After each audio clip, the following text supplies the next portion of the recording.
እግዚአብሔር ማለዳም ይሰማል፣ ማታም ይሰማል፣ ጧትም ይሰማል፣ ቀንም ይሰማል፣ ያለ ጊዜ ይሰማል፣ ያለ ወረፋ ይሰማል። አንኳኩ እናንተ አሁን አንኳኩ ምን አደርጋለሁ ብሏል እግዚአብሔር። እናንተ አታንኳኩም፣ ግልብጥ ብላችሁ ማለት። እግዚአብሔር የሚሰማውና የማይሰማው ሰው የለም፣ ሁሉንም ይሰማ። ጸሎት ማለት እግዚአብሔርን ማናገር ነው። እንደ ጸሎት ማቋረጥ ያለ ሞኝነት የለም። ዲያብሎስ እንደ ጸሎት አድርጎ የሚጠላው ስነ ምግባር የለም። የመቅሰፍት ሁሉ መጀመሪያ ምንድነው ካላችሁኝ፣ ጸሎት ማቋረጥ። በስመ አብ ወወልድ ወመንፈስ ቅዱስ አሐዱ አምላክ።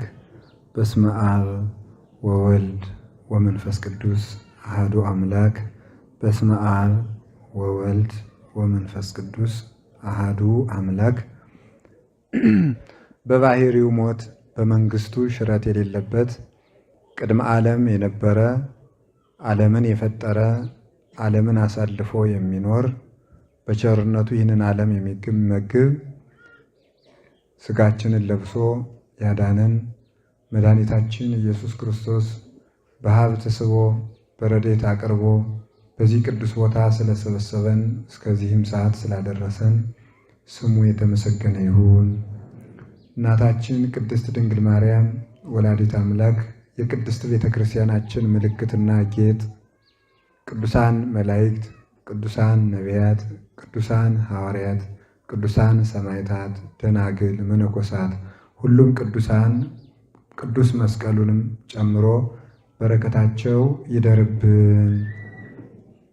የተከበሩ አባታችን መላከ ገነት ጸጋው ዘገየ የዚህ የደብረ ገነት መድኃኔዓለም ቤተ ክርስቲያን አስተዳዳሪ፣ የተከበራችሁ ሊቃውንተ ቤተ ክርስቲያን፣ መምህራን፣ ካህናት፣ ዲያቆናት፣ የእግዚአብሔር ቤተሰቦች ሁላችሁ አንድ አምላክ በሚሆን በአብ በወልድ በመንፈስ ቅዱስ ስም እንደምን አደራችሁ?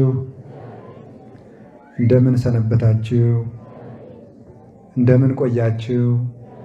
በቸርነቱ የጠበቀን ፈጣሪያችን እግዚአብሔር ስሙ የተመሰገነ ይሁን።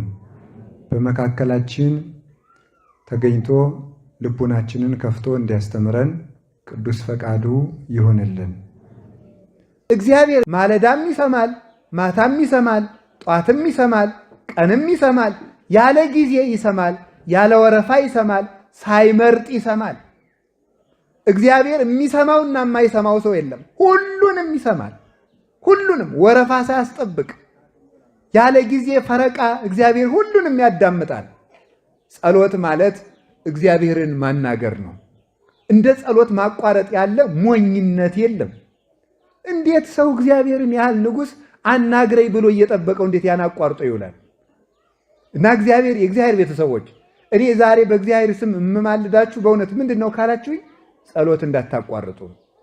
ትልቅ ነገር በእውነቱ ማለት እናት የልጇን ንግግር ከምትጠብቀው በላይ እግዚአብሔር እኛን በማለዳና በመታ ጸሎት እኛን ለማዳመጥ ደስ ብሎት ይጠብቀናል። ማለዳ እግዚአብሔር እኛን ይጠብቃል፣ ተነስተን እንድንጠራው አባታችን ሆይ እንድንለው። ይሄ ነው ጸሎት። የምግባራት ሁሉ እናት ናት። የጦርነት ሁሉ መጀመሪያ ናት ጸሎት። ዲያብሎስ እንደ ጸሎት አድርጎ የሚጠላው ስነ ምግባር የለም። ጾም ሊሆን ይችላል፣ ስግደት ሊሆን ይችላል፣ ምጽዋት ሊሆን ይችላል፣ ቸርነት ሊሆን ይችላል፣ የዋሃት ሊሆን ይችላል፣ በጎነት ሊሆን ይችላል፣ ገርነት ሊሆን ይችላል፣ ፍቅር ሊሆን ይችላል፣ ሰላም ሊሆን ይችላል፣ መጠወተርስ ሊሆን ይችላል፣ ሰማዕትነት ሊሆን ይችላል፣ ምንኩስና ሊሆን ይችላል፣ ማስቀደስ ሊሆን ይችላል። ሁሉም ነገር ይሁን፣ ሰይጣን እንደ ጸሎት አድርጎ የሚጠላው ምግባር ጥሩ ስራ የለም። ለምን ሲባል ከእግዚአብሔር እያስፈቀድን ስለሆነ ማለት ነው። አልቦ ግብር ዘያፈቅር ሰይጣን ከመአይድጎ ጸሎት። ጸሎት ሰይጣን እንደ ጸሎት ማስቋረጥ አድርጎ የሚወደው በጎ ስራ የለም ይላል። ሰይጣን በጣም ትልቁ የሚወደው ስራ ምንድነው? ጸሎት ማቋረጥ ነው። ጸሎት ማቋረጥ ጸሎትን ለምን ሲባል እስመ እሳት ይወፅእ እማፉሁ ለዘይጸልይ፣ ከሚጸልይ ሰው አንደበት እሳት ይወጣልና፣ ወያውዕዮ ለሰይጣን፣ ሰይጣንንም ያቃጥለዋልና፣ ወይደጉጾ አይኖ፣ አይኑንም ይወገዋልና፣ እስመ ጉድብ ውእቱ በሃቤሁ፣ ጸሎት በሰይጣን ዘንድ የተሳለ ጦር ነው፣ አይኑን ያጠፋዋል። ስለዚህ ሰይጣን ጸሎትን አይወድም። ወበይንተዝ ተመልከቱ ያከብድ ይሄ ቅንድብን አክብዶ እንቅልፍ ያሰኛል። ጸሎቱን ያስቋርጠዋል። የሚያቋርጥበት ልዩ ልዩ መንገዶች ነው ያሉት።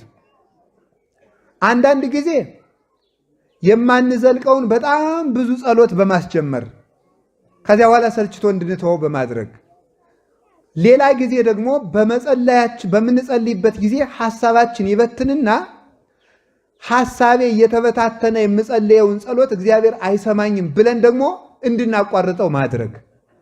በጣም እንዴት ያለ ጠቢበኛ እኮ ነው። ሐሳባችን የሚበትነውም እሱ ነው። ሐሳቤ ስለተበተነ እግዚአብሔር አይሰማኝም ብለን ደግሞ እንድናቋርጥም የሚያደርግ ደግሞ እሱ ነው። ሶስተኛ ደግሞ ጸልየህ ምን አመጣህ፣ ጸልየሽ ምን አመጣሽ ብሎ ደግሞ ጸሎት እንድንተው ያደርገናል።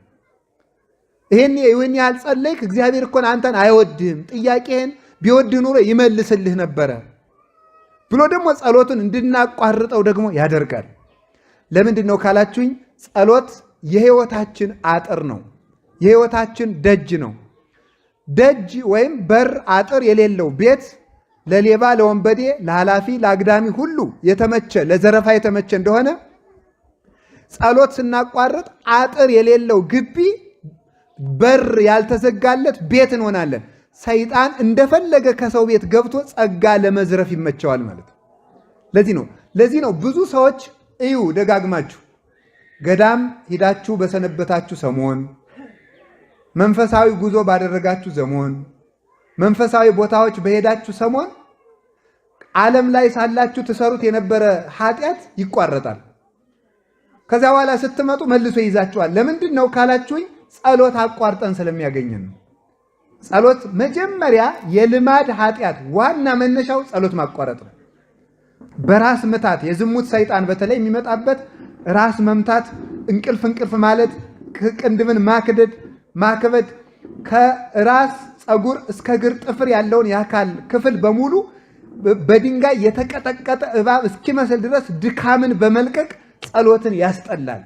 ጸሎትን ካስጠላ በኋላ ጸሎቱን ያስቋርጠናል። ካስቋረጠን ረድኤተ እግዚአብሔር እኛ ጋር ስለሌለ የፈለገውን ኃጢአት ለማሰራት ይመቸዋል። ኃጢአተኛ ለመሆን የመቅሰፍት ሁሉ መጀመሪያ ምንድን ነው ካላችሁኝ፣ ጸሎት ማቋረጥ። የበረከት ማጣት ምንጭ ዋናው ጸሎት ማቋረጥ ነው። የጠብ መጀመሪያ ዋናው ምንድን ነው? ጸሎት ማቋረጥ ነው። የባለ ትዳሮች ሁከት ከምንድን ነው የሚመጣው? ጸሎት ከማቋረጥ ነው። አትጸልዩ። ስለማይጸለይ ፍቅሩም ያረጃል፣ ትዳሩም አሮጌ ይሆናል፣ ቤቱም ይቀዘቅዛል፣ ውሃ ይሆናል፣ ሙቀት ሃይማኖት የለውም፣ ይጠላል። ባልየው ወጥቶ መግባትን ይጠላል፣ ሚስቲቱ የባሏን መምጣት ትጠላለች። ለምን? ጸሎት የተለየው ትዳር ስለሆነ ቀዝቃዛና የተጠላ የነገር እሾህ የወረሰው ይሆናል ማለት። በሕይወታችን ዘመን ሁሉ ከመከራም የምናመልጠው የያዝነው የሚበረክትልን ጸሎት ያላቋረጥን እንደሆነ ነው። የምንጸልየውን ማወቅ አለብን። እንግዲህ በሕግ የተፈቀደው ዳዊት አቡነ ዘበሰማያት ነው። መዝሙረ ዳዊት አቡነ ዘበሰማያት የክርስቲያኖች የመጀመሪያ የሕግ ጸሎታቸው ዳዊት፣ አቡነ ዘበሰማያት፣ ውዳሴ ማርያም እነዚህ ናቸው። ከዚያ በኋላ ደግሞ በርታ ሲል ገድለ ቅዱሳን ከቅዱሳን ገድል አንድ ይጨምራል። ሲበረታ ቅዳሴ ማርያም ይጨምራል። ሲበረታ ወንጌለ ዮሐንስ ይጨምራል። ከዚያ በኋላ ጎልጎታ፣ አርጋኖን እያለ ይጨምራል። አሁን ግን ማን እንደፈጠረው የማይታወቅ የጸሎት ጋጋታ ሞልቷል። አሁን መዝገበ ጸሎት የሚባል አለ። የሆነ ጥርቅም ማለት እንዳይከፋችሁ እሺ። ድሮ ባለ 53ቱ የሚባል ነበር፣ ኋላ ባለ 78ቱ፣ አሁን ደግሞ 90 ምናምን ሆኗል መሰለኝ 100 ምናምን። ለውዳሴ ከንቱ ምዕመናን በቀይ ቢጫ አረንጓዴ ማህደር ያረጉትና ሳሳ ያለ ነጠላ አረገው አዝለውት ጀለል ይላሉ። አንዱንም አያነቡት ማለት ነው። ከዚያ በኋላ መልካ አርሴማ አይቀር፣ መልካ ሚካኤል አይቀር፣ ውዳሴ አምላክ አይቀር፣ ሰይፈ ሚካኤል፣ ሰይፈ ስላሴ አይቀር፣ ሰይፈ መለኮት አይቀር፣ ግግግግግግ አንዱንም ከዚያ በኋላ አይጸለይም። መጀመሪያ በሕግ የታዘዘውን ጸልዩ። ከደም ጸሎተ ባርቶስ ምንድን ነው ይኛል? በሕግ የታዘዘውን 318ቱ ሊቃውንት በፍትሐ ነገሥት ያዘዙትን፣ ነቢያት ሐዋርያት ያዘዙትን መዝሙረ ዳዊት፣ ውዳሴ ማርያም፣ ዳዊት፣ ወንጌል፣ ጸልዩ። አሁን ከዛሬ ጀምሮ ሁላችሁም ዳዊት ይኖራችኋል። ከቃሉ ጋር ናችሁ? እግዚአብሔር ከሁላችን ጋር ይሁን። ስለዚህ ሁላችሁም ከዛሬ ጀምሮ መዝሙረ ዳዊት ሊኖራችሁ ይገባል። መዝሙረ ዳዊት የሌለው ክርስቲያን አይደለም። እዩት። ስርዓት ምን ያስተምርናል ካላችሁ ገድለ ቅዱሳን፣ ስርዓተ ቤተክርስቲያን። አሁን ይውላችሁ ተክሊል ሲፈጸም ዳዊትና ውዳሴ ማርያም ነው የሚደገሙ፣ ምንም አይደለም ሌላ። ወንጌል አለቀ። እሺ ክርስትና ሲነሳ ዳዊት ውዳሴ ማርያም ነው የሚጸለየው፣ ወንጌል ነው የሚጸለየው። ሙታን ሲፈቱ ዳዊት ውዳሴ ማርያም፣ ወንጌል ነው የሚጸለየው። ምን የትኛውም ስርዓተ ቤተክርስቲያን ካህናት ዲያቆናት ሲሾሙ ዳዊት ውዳሴ ማርያም፣ ጸሎተ ቡራኬ ሁሉ ዳዊት ውዳሴ ማርያም። ካህኑ ቅዳሴ ከመግባቱ በፊት ቅድመ ግባተ መንጦላይት የሚባል ጸሎት አለ። ከመቅደስ ገብቶ ከመጸለዩ በፊት ወጥቶ ቅድስቱ ላይ ሆኖ መብራት ይዞ መስቀል ይዞ ህዝቡ ፊቱን ወደ ህዝቡ አዙሮ የሚጸልየው ጸሎት አለ። ዳዊት ነው፣ መዝሙረ ዳዊት ነው። በየትኛውም ጉዳይ የሚጸልየው ምንድነው ካላችሁኝ መዝሙረ ዳዊት ነው። በየትኛውም ነገር ውስጥ ማለት ነው። በቅዳሴ በኪዳን በሁሉ መቅደም ላይ በየትኛው 40 ቀን ሙሉ የድጓ መምህራን በአብይ ጾም በፍልሰታ በአጽዋማት ጊዜ ስባተ ነግህ የሚባል ቃል እግዚአብሔር አለ። ዳዊት መዝሙረ ዳዊት ነው። በቃ ማለዳ በሙሉ 150ውን ዳዊት ሲያስተዛዝሩ ነው የሚያረፍዱ ማለት ነው። ዳዊት ነው የሚጸልዩ። ስባተ ነግህ የቅዱስ ያሬድ ቃል እግዚአብሔር ብዙ ነው። ምዕራፍ የሚባል መጽሐፍ አለ፣ ሙሉ ዳዊት ነው። በስመ በመዝሙረ ዳዊት ይዘምሩ ሰማያውያን ወምድራውያን። በቅዱስ ዳዊት መዝሙር የሰማይ መላእክት እንኳን ሳይቀሩ ይዘምራሉ። ያንን አስትቶ የማናውቀው ጸሎት ነጋዴ እየሰበሰበ ያሳትማል መጸለይ።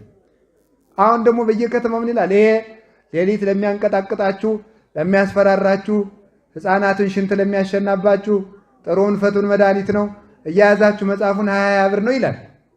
እውነት መስሏችሁ እናንተ ትገዛላችሁ። ዳዊታችሁን ድገሙ ዝም ብላችሁ። ዳዊት እንዲያው መዝሙረ ዳዊት ለ40 ቀን እንኳን ሳታቋርጡ እንኳን ሁል ጊዜ 40 ቀን እንኳን ብትጸልዩ አጋንንት በእናንተ ዘውር አይል። የሁሉንም ቅዱሳን በሙሉ ገድል ብታነቡት መዝሙረ ዳዊት ነበር የሚያነቡት። መዝሙረ ዳዊት፣ አቡነ ዘበሰማያት፣ ውዳሴ ማርያም፣ ቅዳሴ ማርያም። ይሄ ነው ጸሎት ማለት። አሁን ከዛሬ ጀምሮ የምትጸልዩዋቸውን ጸሎች ቁጭ አድርጓቸው።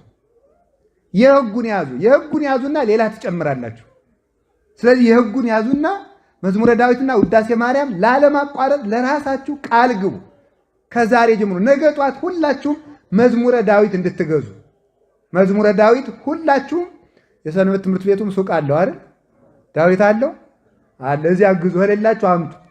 ከሌላችሁ እናንተም ባህር ዳር ዳችሁ አምጡ። ሰሞኑን እስከሚቀጥለው ሳምንት መንፈሳዊ ፕሮጀክት ምዕመናን እየሰማችሁ ነው። መዝሙረ ዳዊት ገዝታችሁ ጸልዩ።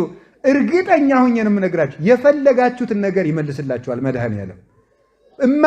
እምነቴን ነው እንጂ እንደ ቅዱሳን ጸጋ ኑሮኝ አይደለም እንደዚህ የምለው። እምነቴን ነው የምነግራችሁ። በሕግ የታዘዘውን ነገር አድርጉ። ሕግ የሚለው ይሄ ነው። አንዳንድ አባቶች ሰይፈ መለኮት ጥሩ ነው፣ አንዳንድ አባቶች ሰይፈ ሥላሴ ጥሩ ነው ብለዋል። አንዳንድ አባቶች የሚባል ነገር የለም። የመጽሐፍ መምህራን የተናገሩት ነው እውነት። እኔ ደግሞ እንግዲህ የመጽሐፍ መምህር ነኝ። ምን ሆናችኋል እናንተ? የቤተ ክርስቲያን የመጽሐፍ መምህር ነኝ። ለክታ ሰፍራት ብሉይውን አስተምር፣ ሐዲሱን አስተምር፣ ሊቃውንቱን አስተምር፣ መነኮሳቱን አስተምር ብላ መርቃ ሰጥታኛለች። ተምሬበታለሁ፣ እናገራለሁ። ስለዚህ ቤተ ክርስቲያን እነማን የሚናገሩትን እንመን ካላችሁ የመጽሐፍ መምህራን የሚናገሩትን እንዲህ ያደረጋችሁ ከጸለያችሁ እግዚአብሔር ከኛ ጋር ይሆናል። አምላከ ቅዱሳን ከሁላችን ጋር ይሁን።